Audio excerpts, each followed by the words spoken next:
विधानसभा चुनाव है, लेकिन नौकरी के मामले पर, सरकारी नौकरी के मामले पर सियासत बढ़ गई है।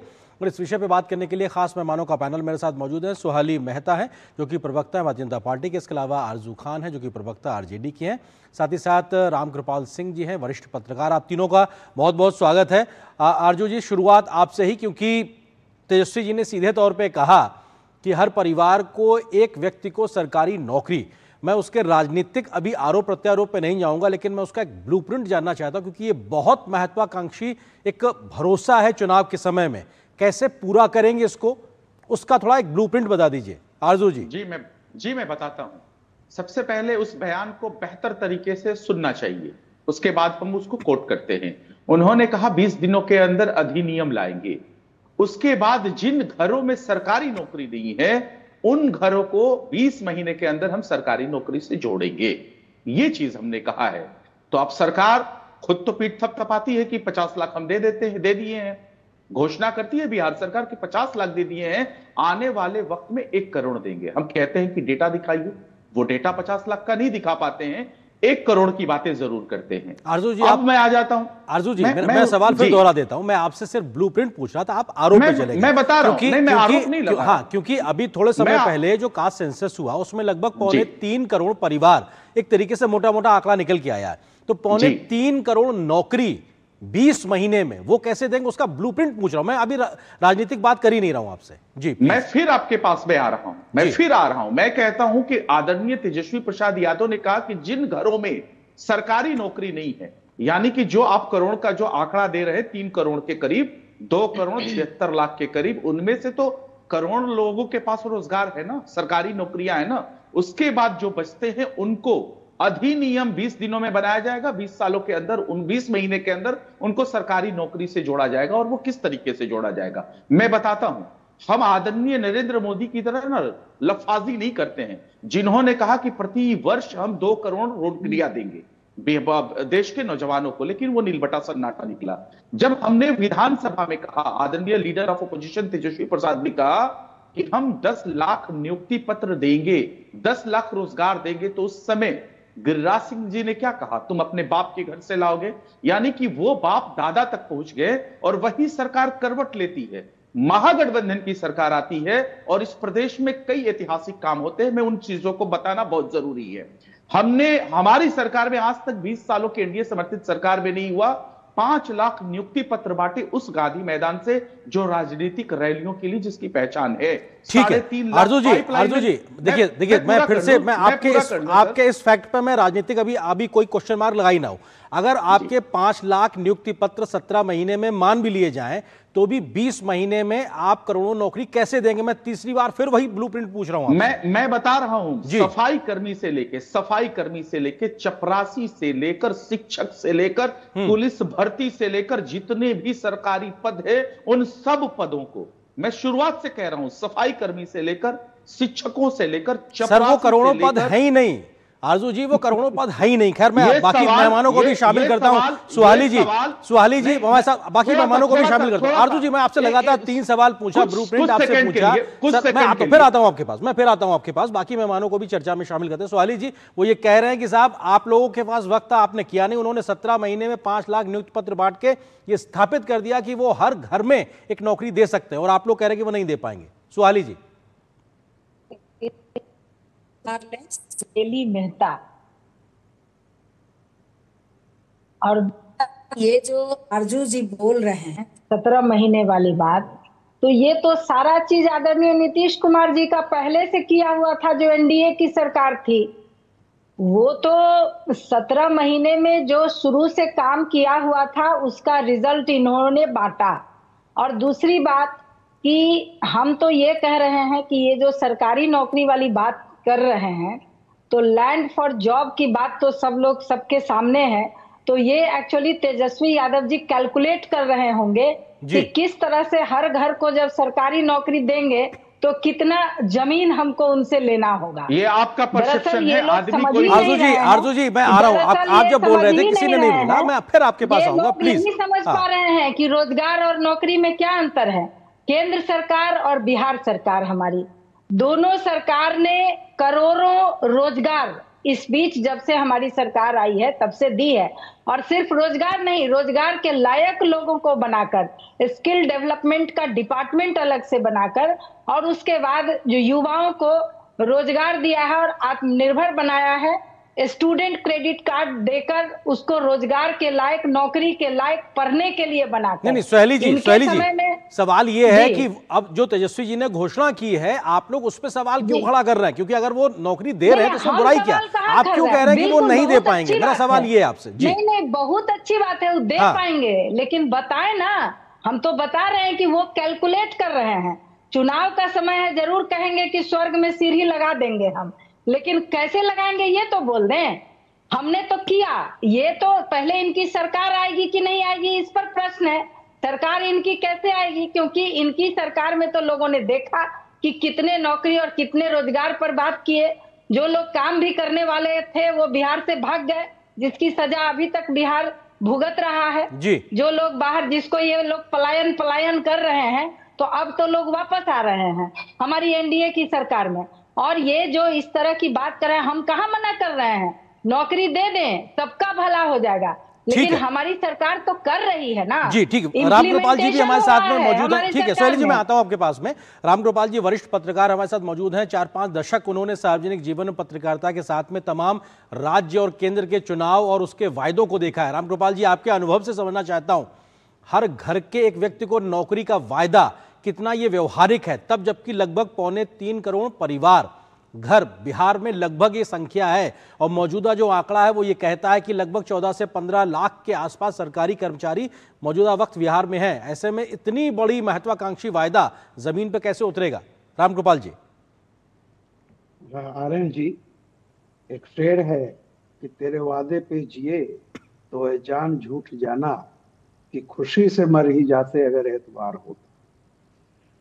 देखिए, राजनीति में एक बात नेता को भी ये मालूम हो गई है कि उसकी विश्वसनीयता करीब करीब 0 पर पहुंच चुकी है।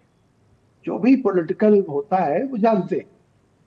तो ऐसे में जब ये हो कि भाई किसी तरह से अब हालत ये हो गई है कि मैं आपको चांद उतार के दे दूंगा, आप मुझे एक बार वोट दे दीजिए, तो क्या होता है कि अब ये हो गया है कि कौन निभाएगा वादा, वो तो छोड़िए, ऐसे वादे हो रहे थे तब तो मैं गनीमत थी, लेकिन ये पहली बार मैंने एक ऐसा वादा सुना है जिसको, जो कि तेजस्वी जी मंत्री भी रहे हैं, बड़े सीनियर पोस्ट पे रहे हैं, उनको सब पता है कि हर घर में एक सरकारी नौकर।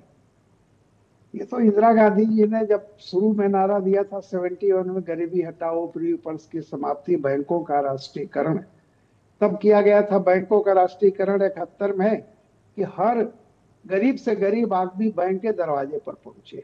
वो 2014 के बाद हुआ है, अब आप सोच लीजिए। तो इस तरह के जो वादे होते हैं, मैं इतना ही कहूंगा कि कुछ वादा ऐसा करो कि ताकि जिस पर हंसी ना आए। आज शिक्षा का स्तर बढ़ा है, जो बहुत नहीं पढ़ा लिखा है वो भी टीवी देखता है, उसको भी बेसिक नॉलेज है। अमेरिका में क्या हो रहा है, पूरी दुनिया किधर जा रही, नॉलेज है। इस तरह के वादे जो हास्यास्पद हैं, जिनका जो आपने कहा कि भाई जो चीज है ही नहीं उसको दोगे कहां से।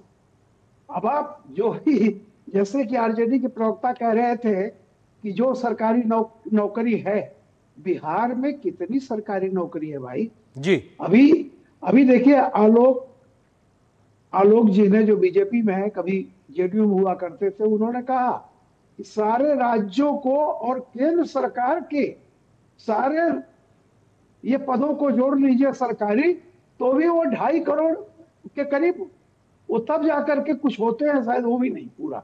और केवल बिहार में, जैसा कि आपने कहा, 3.25 करोड़ करीब परिवार हैं, तो कहां से होगा। तो मेरा यही कहना है कि जो वादों में भी पूरे हो ना हो, लेकिन कम से कम वादे ऐसे किए जाएं जिन पर लोग भरोसा कर सके जी। ऐसा वादा करने का क्या फायदा जिसपे कोई भरोसा ही नहीं कर सकता। ठीक है, उसकी व्यवहारिकता पे शायद इसीलिए रामकृपाल जी सवाल भी खड़े हो रहे हैं कि आखिर ये जमीन पे उतरेगा कैसे। आरजू जी, फिर से एक बार आपके पास आता हूं और मैं फिर से वही आंकड़ों की समझना चाहता हूं कि ये कैसे होगा। 3 करोड़ के आसपास परिवारों में मौजूदा वक्त में अगर 10 से 20 लाख भी सरकारी नौकरी में मौजूद लोग मान लिए जाएं, उसमें भी बहुत सी संख्या ऐसी होगी, शायद एक परिवार में 1 से ज़्यादा लोग होंगे। अगर वो आंकड़ा देखा जाए तो आपको 2.25 से 2.5 लाख या इस 2.5 करोड़ के आसपास आपको नौकरी देनी है। और 20 महीने के इस वायदे में आपको अगर प्रतिदिन के हिसाब से औसतन देखा जाए तो 20 से 40 हजार नौकरी प्रतिदिन आपको बांटनी होगी। कहां है इतनी नौकरी और कैसे देंगे आप? वो एक आंकड़ा बताइए सर। जी मैं आता हूं, कुछ तथ्यों के साथ मैं आता हूं प्लीज। देखिए, जिस तरीके से हमने कहा था कि हम बिहार प्रदेश के शिक्षकों को राज्य कर्मी का दर्जा देंगे, उस वक्त भी ऐसे ही माहौल बना था कि ये कभी हो नहीं सकता है, असंभव कहा था स्वर्गीय मोदी जी ने, जो पहले हमारे जो है उप मुख्यमंत्री थे। उन्होंने अपनी बात बोलिए ना कि कैसे कीजिएगा, क्या हुआ था वो छोड़ दीजिए। आरजू जी, हाँ वही, क्योंकि देखिए समय सीमित है, अगर आप अपने इसका ब्लूप्रिंट दे दें। हमको इंटरप्ट के बारे में ठीक है सोहेली जी प्लीज, मैं पूछ लेता हूं। शुरू कर दिया। ठीक है, ओके आरजू जी, आपने उस ब्लूप्रिंट को नहीं प्लीज आरजू जी सुनिए, मैं आपसे फिर वही कह रहा हूं कि आप उस ब्लूप्रिंट को बता दीजिए कि अभी सरकारी नौकरी है कितनी बिहार में, वो पॉइंट बता दीजिए सर, आंकड़ा। मैं उसी पॉइंट पे आ रहा हूं, लेकिन कुछ तथ्यों के साथ आना जरूरी है।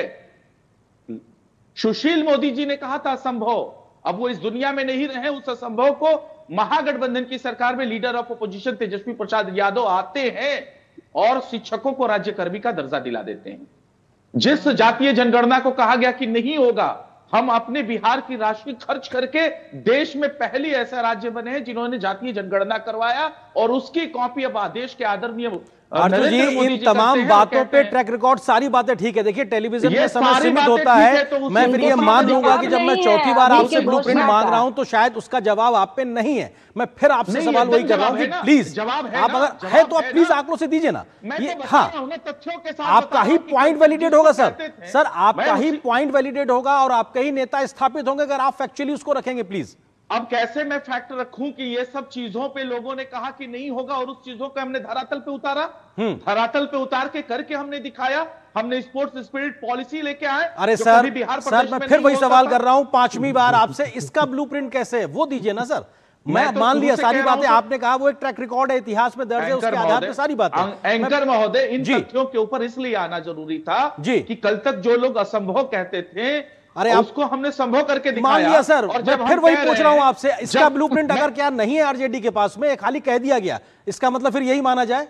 अच्छा, उस वक्त क्या परेशानी होती है? ठीक है, कोई बात नहीं, इसका मतलब यही हुआ आरजेडी के नेता ने ये कह दिया है, लेकिन उसका ब्लूप्रिंट उनके पास नहीं है। सोहेली जी किस तरीके, नहीं आप नहीं जवाब दे रहे सर, आप जवाब नहीं दे रहे, आप पिछली तकरीरें दे रहे हैं, आप पिछला किया हुआ काम गिनाने की कोशिश कर रहे हैं। ठीक है, कोई नहीं, बाकी कोई बात होता है, कई बार होता है, चुनावी वायदे किए जाते हैं, उसके धरातल से अलग होता है। सोहेली जी सवाल ये है कि इस प्रकार के वायदे से अगर वो जनता के बीच जाएंगे तो आपको भी दिक्कत होगी, क्योंकि अगर उस वायदे को लोगों ने स्वीकारना सुनना शुरू किया तो आपको दिक्कत होगी। कैसे इसका काउंटर करेंगे आप लोग? सोहेली जी नहीं स्वीकार, बिहार की जनता उतनी बेवकूफ नहीं है जितना इनके नेता समझते हैं। इनके नेता, मैंने पहले ही कहा कि लैंड फॉर जॉब वाला जो स्कैम हुआ है, तो वही उन्होंने सोचा होगा कि इतना करके हम कैलकुलेट कर लेते हैं। उनके पास न कोई विजन है न कोई मिशन है, बस एक चुनावी घोषणा करनी थी, बस उसी के आधार पर उन्होंने चुनावी घोषणा किया। और ये जो रट्टा लगा रहे हैं कि मैंने राज्यकर्मी का दर्जा दिया, देखिए किसी भी स्टेट की आर्थिक स्थिति हमेशा एक जैसी नहीं रहती है। जब वैसी स्थिति नहीं थी तब उन्होंने कहा, जब बिहार का इकोनॉमिक स्टेटस बढ़ा तब राज्यकर्मी का दर्जा मिला। थोड़ा सा समय सीमित है। रामकृपाल जी सवाल ये, ठीक है सोहेली जी, ठीक है आपका पॉइंट बहुत अच्छे से आ गया। रामकृपाल जी सवाल ये कि आरजेडी की इस घोषणा के बाद कांग्रेस भी कंफर्टेबल नजर नहीं आ रही है। आज इस प्रकार के बयान सामने साफ तौर पे आए हैं, तो ये भी अपने आप में दिखाता है कि शायद महागठबंधन में ही इस पूरे एजेंडे, इस बात को लेकर सहमति नहीं है शायद। रामकृपाल जी मैं यही कहने वाला, मैं खान साहब से केवल 2 सवाल पूछता हूं कि तेजस्वी जी का ये जो घोषणा है, जिस समय वो कर रहे थे वहां पे महागठबंधन का कोई दूसरा पार्टनर नहीं था, और अभी अभी आपने दिखाया है कि अशोक गहलोत ने क्या कहा है कि जब तक घोषणा पत्र नहीं आ जाता तब तक उनका इशारा यही था कि तब तक कोई कुछ भी कहता रहे, उसका कोई मतलब नहीं होता। अभी अभी जो उन्होंने कहा कि आने दीजिए घोषणा पत्र को, तो मेरा तो पहला ये सवाल है कि ये जो वादा है ये आरजेडी का है या महागठबंधन का है। पहली बात तो यही है, क्योंकि जब उन्होंने घोषणा की थी तब कोई भी नहीं था। और आरजेडी के लोग ये बता दें कि क्या आरजेडी एकला चलो है या इस बात का वहां से पुष्टि हुई है। और जैसा मैंने कहा भी, गहलोत जी कांग्रेस जिस तरह से रिएक्ट कर रही है जी, तो आपस में ही सिर्फ फुटौल है। अब आप, मुझे नहीं लगता है कि ये मैनिफेस्टो में कहीं आ सकता है। बिल्कुल, शायद इसीलिए कांग्रेस भी यही कह रही है कि थोड़ा जो अशोक गहलोत ने कहा कि थोड़ा इंतजार कर लीजिए, हमारा महागठबंधन का मैनिफेस्टो आएगा तब सारी चीजें क्लियर हो जाएंगी। फिलहाल बहुत शुक्रिया, वक्त इतनी अनुमति दे रहा आप तीनों मेहमानों का जुड़ने के लिए, इस विषय पे विस्तार से बात करने के लिए बहुत शुक्रिया।